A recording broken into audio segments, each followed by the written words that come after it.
Hello everyone, welcome to the world of story blogging. फिर से मैं आप लोगों के सामने एक और नया रियल सुपर नेचुरल एक्सपीरियंस लेकर। इमोशंस हमारी लाइफ में बहुत बड़ा रोल प्ले करते हैं। इमोशंस की वजह से ही हम लोगों से जुड़े हुए रहते हैं, लेकिन कभी कभी इमोशंस इतने स्ट्रांग हो जाते हैं कि वो अनजान लोगों को भी आपकी तरफ अट्रैक्ट कर सकते हैं। कुछ ऐसा ही हुआ हमारी आज की कहानी में रमेश के साथ, जब उसके इमोशंस इतने स्ट्रांग हो गए थे कि उसके साथ एक एंटिटी जुड़ गई और 24 घंटे वो एंटिटी उसके साथ रहने लगी।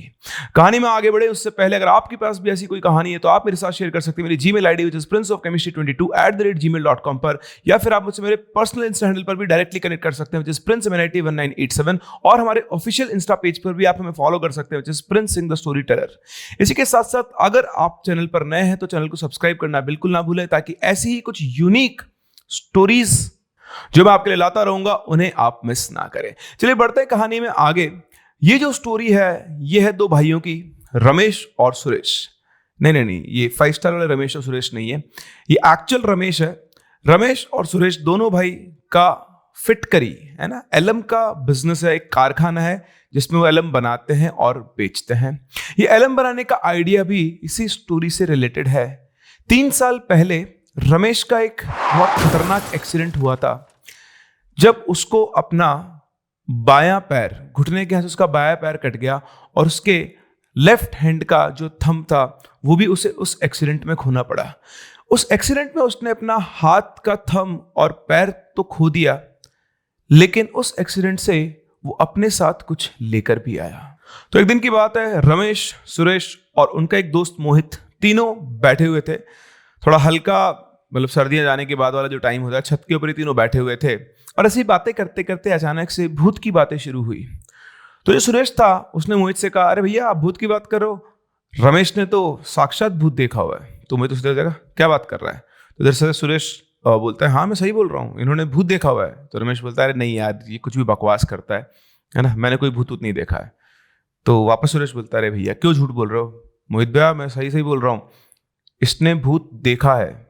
तो उधर से रमेश ने उसको चुप किया, चुप हो जा। तो बोलता है, मोहित भैया इसने सिर्फ भूत देखा नहीं है, ये भूत के साथ रहता भी है। इतना कह के वो वहां से चला गया। अब मोहित उसके जाते ही रमेश देखने लगा, बोले यार भाई क्या बात कर रहा है, ये क्या चक्कर है।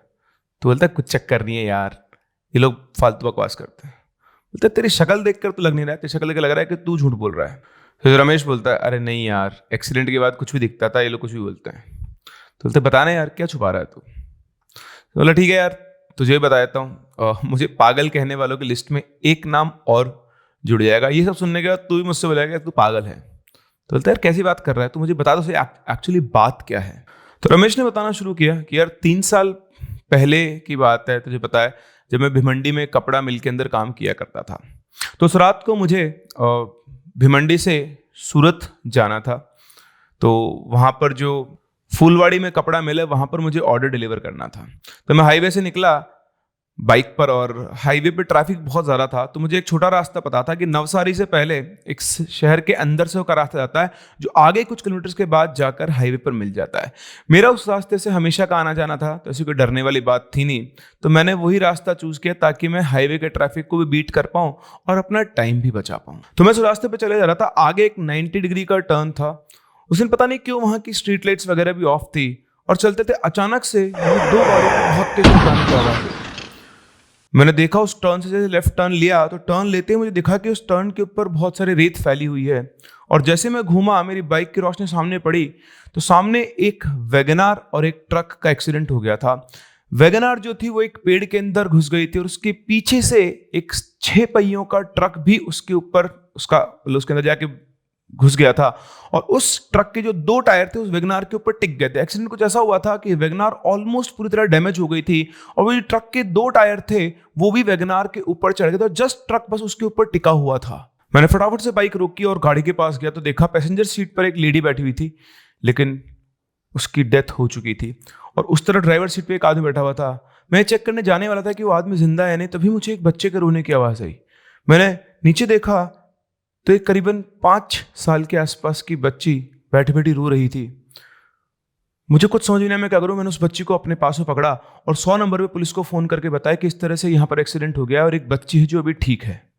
मैंने ऊपर ट्रक की तरफ देखा तो ट्रक में ड्राइवर नहीं था, ट्रक ड्राइवर्स को शुरू से ही सिखाया जाता है कि जब भी कोई ऐसा एक्सीडेंट हो तो फटाफट से ट्रक छोड़ के भाग जाना चाहिए, बाकी सब ट्रक का मालिक संभाल लेगा। और शायद इसीलिए वो जो ट्रक ड्राइवर था उस ट्रक को वहां से छोड़कर भाग चुका था। फोन करने के बाद वो बच्ची को उठाने की कोशिश करने लगा, लेकिन जैसे उस बच्ची को उठाने की कोशिश करने लगा, वो बहुत तेज दर्द में चिल्लाने लगी। उसे लगे शायद उसको चोट हो। उसने बोला कि बेटा तुम रो मत और तुम घबराओ मत, तुम्हें कुछ नहीं होगा, मैं तुम्हारे साथ हूं, और जब तक मैं तुम्हारे साथ यहाँ पर हूं तुम्हें मैं कुछ भी होने नहीं दूंगा।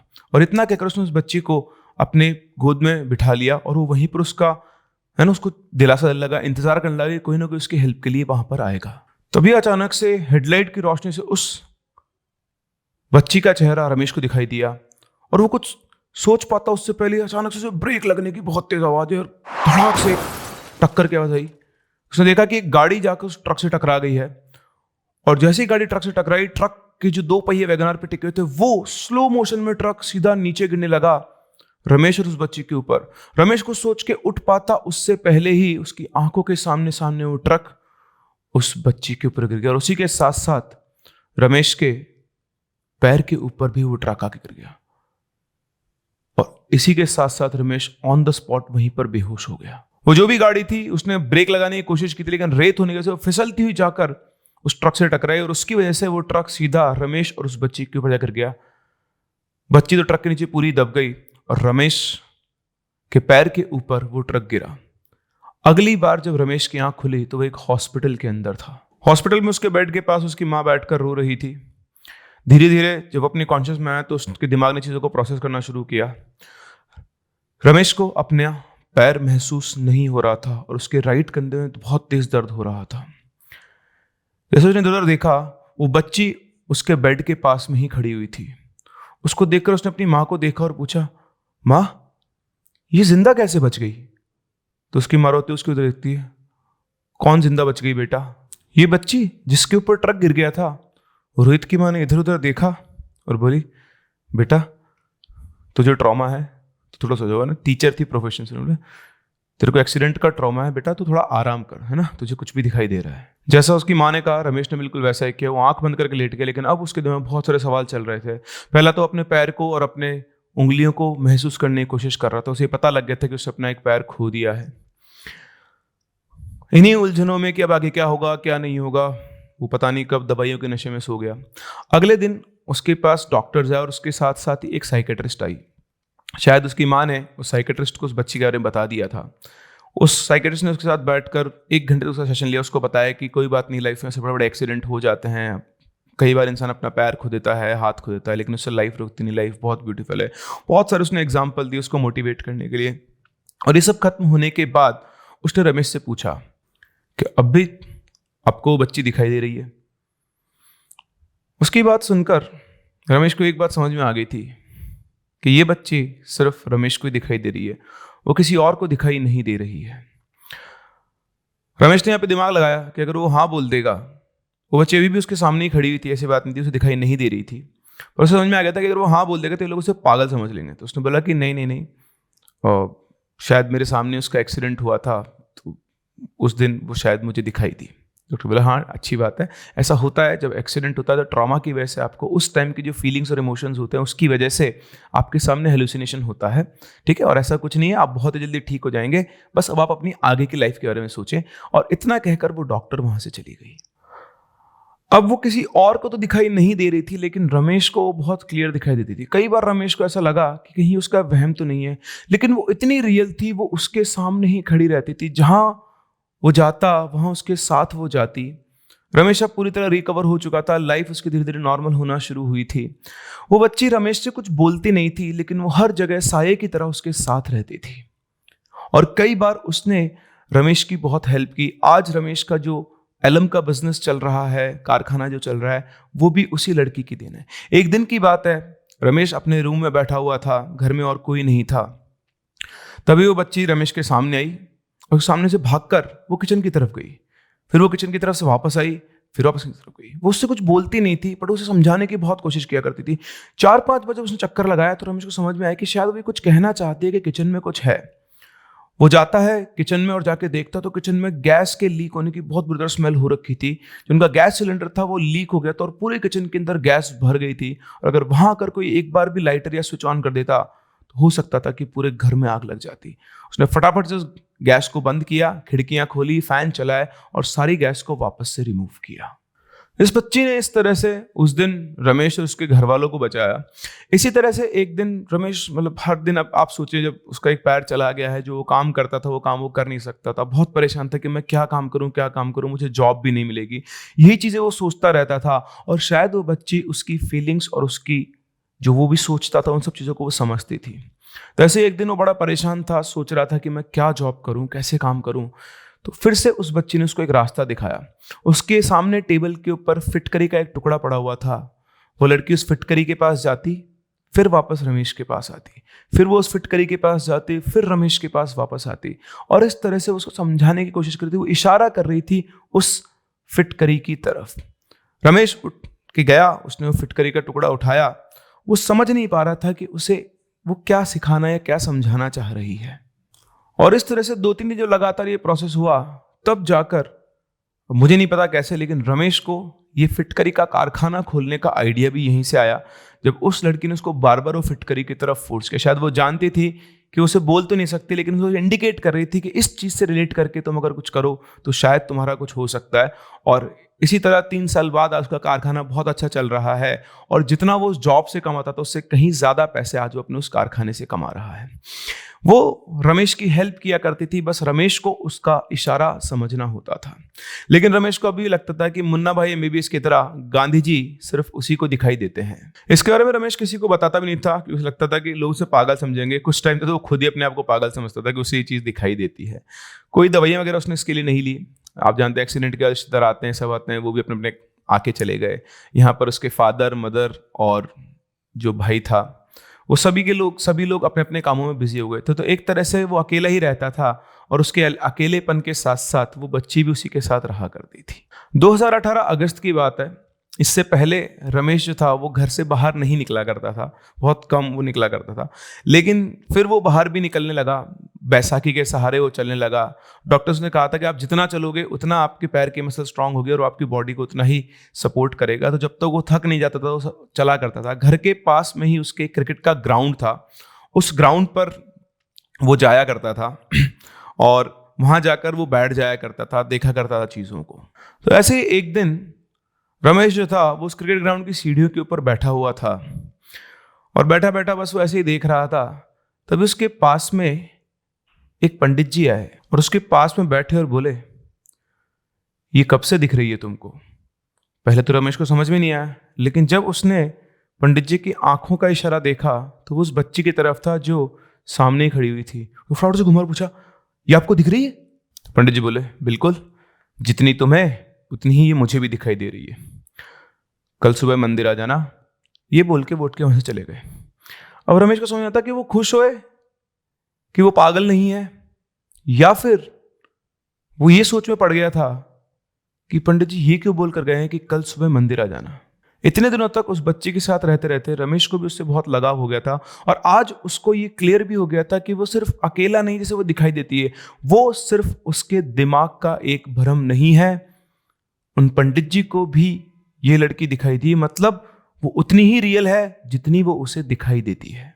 तो जो मंदिर था वो रमेश के घर से दूर था, तो उसने अपने मोहल्ले के एक लड़के को बोला यार मुझे यहाँ मंदिर तक छोड़ देना। तो उसने उसको मंदिर पर छोड़ दिया। मंदिर पे वो पहुंचा तो सामने ही सीढ़ी के ऊपर पंडित जी खड़े थे। वो चल के अपनी बैसाखी के सारे पंडित जी के पास पहुंचा। तो जैसे वो पहुंचा, पंडित जी ने पहले रमेश को देखा और फिर नीचे सीढ़ी की तरफ देखा जहां पर वो बच्ची खड़ी हुई थी और उस तरफ देखते हुए बोला कि ये कुदरत के नियमों के खिलाफ है। रमेश पीछे की तरफ घूमा तो बच्ची वहीं पे खड़ी हुई थी। रमेश ने फिर पंडित जी से कहा, लेकिन ये मुझे कोई नुकसान नहीं पहुंचाती, तो मेरी मदद ही करती है। इसी ने मेरे इतने सारे काम ठीक किए और मुझे बचाया भी है। मुझे इससे कोई खतरा नहीं है। रमेश को डर लग रहा था पंडित जी की बातों से कि कहीं वो इस बच्ची को रमेश से दूर ना कर दे। पंडित जी ने कहा, मैं समझता हूँ बेटा, लेकिन ये इस दुनिया की नहीं है, इसे जाना होगा। ये सुनते ही जैसे होता है ना, जब आपका कोई बहुत करीबी आपसे दूर जाने की बात आपके सामने आ जाए, इसी तरह से रमेश का दिल बहुत तेज धक धक करने लगा। आज 2 साल हो गए थे। 2 साल से हर दिन हर पल वो बच्ची उसके साथ थी और रमेश को उसके साथ इतना ज़्यादा लगा हो गया था कि वो बिल्कुल नहीं चाहता था कि वो बच्ची या वो लड़की उससे दूर हो। फिर पंडित जी ने कहा, देखो पुत्र, ये तुमसे किसी बहुत ही घोर भावना से बंध गई है। शायद इसके मरने से पहले तुमने इसे कुछ ऐसी बात कही होगी, ऐसी कोई भावना जताई होगी जिसकी वजह से तुमसे बंध गई है, और इसको जिस दुनिया में जाना था वहां जाने की जगह तुम्हारे साथ आ गई है। तो रमेश ने कहा, हाँ पंडित जी, इस बच्ची की मृत्यु मेरे सामने ही हुई थी। एक एक्सीडेंट हुआ था और ट्रक के नीचे दब कर ये मेरे सामने हुई। तब मैंने इसको संभाल रखा था और मैंने यही कहा था कि तुम चिंता मत करो, जब तक मैं तुम्हारे साथ हूँ तुम्हें कुछ नहीं होगा। तो पंडित जी ने कहा, इसी वजह से ये तुम्हारी उस भावना के साथ बंध गई है, और क्योंकि ये कुछ समझती नहीं थी, इसमें तुमने इसे आखिरी में बचाने की कोशिश की थी और तुमसे ही ये जुड़ गई है और अब ये तुम्हारे साथ यहाँ पर आ गई है। रमेश थोड़ा चिड़चिड़ाते बोला, जो भी हो मुझे इससे कोई मतलब नहीं है, मैं इस चीज को अपने आप हैंडल कर लूंगा। आपकी मदद के लिए धन्यवाद। ना ये मुझे कोई नुकसान पहुंचाती है, ना मैं इसे कोई नुकसान पहुंचाता हूँ। ये मेरे साथ खुश है और मैं इसके साथ खुश हूँ। आप कृपया करके बीच में ना आए। और ये कहकर वो सीढ़ी उतरने लगा। जैसे वो सीढ़ी उतरने लगा, पंडित जी ने बोला, तुम सिर्फ अपने बारे में सोच रहे हो। ये तुम्हारे पास कैद है, ये तुम्हारे पास रह तो रही है, लेकिन एक तरह से तुम्हारी कैद में है। इसे जाने दो, तभी इसे मुक्ति मिल पाएगी। ये सुनकर रमेश का दिल पसीज गया। वो भी थोड़ा बहुत सोचने पे पड़ गया। उसे भी ये लग रहा था कि हाँ, मौत के बाद तो मुक्ति मिलना ही ज्यादा सही है। उसने घूम के पंडित जी को वापस देखा। ठीक है पंडित जी, मैं आपकी बात समझ गया हूं, आप ही बताइए मुझे क्या करना होगा। तो पंडित जी ने कहा, देखो बेटा, इसके दो उपाय हैं। एक तो या तो भुवनेश्वर के बेताल देवता मंदिर जाकर या फिर राजस्थान के मेहंदीपुर बालाजी जाकर तुम इसको मतलब मुक्त करवाओ, या फिर इसका पूरे रीति रिवाज से अंतिम संस्कार करो और उसमें इसके परिवार का भी कोई ना कोई एक इंसान होना चाहिए। तो इधर से मोहित ने पूछा, तो तूने क्या चूज किया? तो इधर से रमेश कहता है, मैंने दूसरा तरीका चूज किया, क्योंकि उसके घर वालों को ढूंढने में थोड़ा टाइम लगता और मुझे भी उसके साथ थोड़ा और समय मिल जाता, क्योंकि मैं उससे बहुत ज़्यादा जुड़ चुका था। फिर 3-4 महीने तक ढूंढ ढांड के उसके घर वालों के बारे में पता किया, उनको बताया, और उसके बाद जैसा पंडित जी ने कहा वैसे उसका एक अंतिम संस्कार किया गया। और उस दिन के बाद से दोबारा अब वो मुझे कभी दिखाई नहीं देती, और आज तक भी मैं उसे भुला नहीं पाया हूँ। और इस तरह से यहाँ पर उस बच्ची को मुक्ति मिली।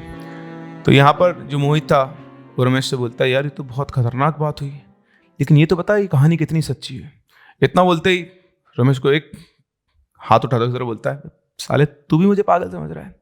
ये सब कुछ मेरे साथ हुआ था और मैं इसीलिए किसी को नहीं बताता हूँ क्योंकि सब मुझे पागल समझते हैं। तो मैं बोलता है, नहीं यार, मैं तो मजाक कर रहा हूँ और मैं तेरी इस कहानी पर, इस इंसिडेंट पर पूरा भरोसा करता हूँ। तो इस तरह से एक एक्सीडेंट में जब रमेश ने एक छोटी बच्ची को बचाने की कोशिश की और अल्टीमेटली वो उसी की आंखों के सामने उसकी मौत हो गई, लेकिन उसके एक प्यार भरे स्टेटमेंट से, उसके एक ऐसे स्टेटमेंट से जिससे वो बच्ची अपने आप को सेफ महसूस कर रही थी, वो उसके साथ लैच हो गई और कई बार उसने रमेश की हेल्प की और इस तरह से करीबन 2-2.5 साल तक वो बच्ची रमेश के साथ ही रही।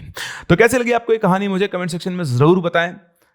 क्या आपको लगता है कि ऐसा एक्चुअली हुआ होगा या फिर ऐसा पॉसिबल है कि आपकी फीलिंग्स की वजह से एक एंटिटी आपके साथ लैच हो जाए और वो आपको किसी तरह का नुकसान नहीं पहुंचा रही है, आप हेल्प कर रही है आपको? कि आप चाहेंगे कि आपके साथ भी ऐसा एक दोस्त हो जो सिर्फ आपको दिखता हो, मुन्ना भाई की तरह, गांधी जी सिर्फ अगर आपको दिखते हैं तो आपको कैसा लगेगा और आप क्या करेंगे? मुझे कमेंट सेक्शन में जरूर बताएं।